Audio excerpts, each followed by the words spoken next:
चलिए अगला क्वेश्चन आपके सामने है, which of these structure is practically not a valid canonical structure. जब भी आपसे पूछा जाए कि इनमें से कौन सा स्ट्रक्चर वैलिड स्ट्रक्चर नहीं है, नॉट प्रैक्टिकली वैलिड, तो आपको एक चीज याद रखनी है, वो वैलिड नहीं होगा जो आप नॉर्मली बॉन्ड क्लीवेज नहीं करना चाहते। जैसे अगर ए और बी के बीच में बॉन्ड है और अगर आप उसको ब्रेक करना चाहते हैं तो आप हमेशा चाहते हैं इलेक्ट्रॉन उस तरफ जाए जिसकी इलेक्ट्रोनेगेटिविटी ज्यादा है। अगर आप यहां देखें तो ये तो एक नॉर्मल स्ट्रक्चर है, ये पॉसिबल होगा। अगर मैं सेकंड वाले में देखूं तो क्या हुआ होगा, कैसे बना होगा ये स्ट्रक्चर, कार्बन और ऑक्सीजन के बीच का जो डबल बॉन्ड था वो डबल बॉन्ड गया होगा ऑक्सीजन पे।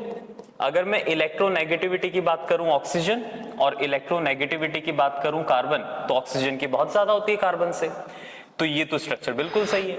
लेकिन यहाँ पे क्या हुआ, ये कैसे बना होगा, ये बना होगा जब CH2 और ऑक्सीजन के बीच का डबल बॉन्ड था और ये बॉन्ड कार्बन पे ट्रांसफर हुआ, which is practically not possible because carbon की electronegativity is less than electronegativity of oxygen and bond is always cleaved in such a way that pi bond is transferred over more electronegative element, यानी जिसकी electronegativity ज्यादा है pi bond हमेशा उस पर transfer होगा।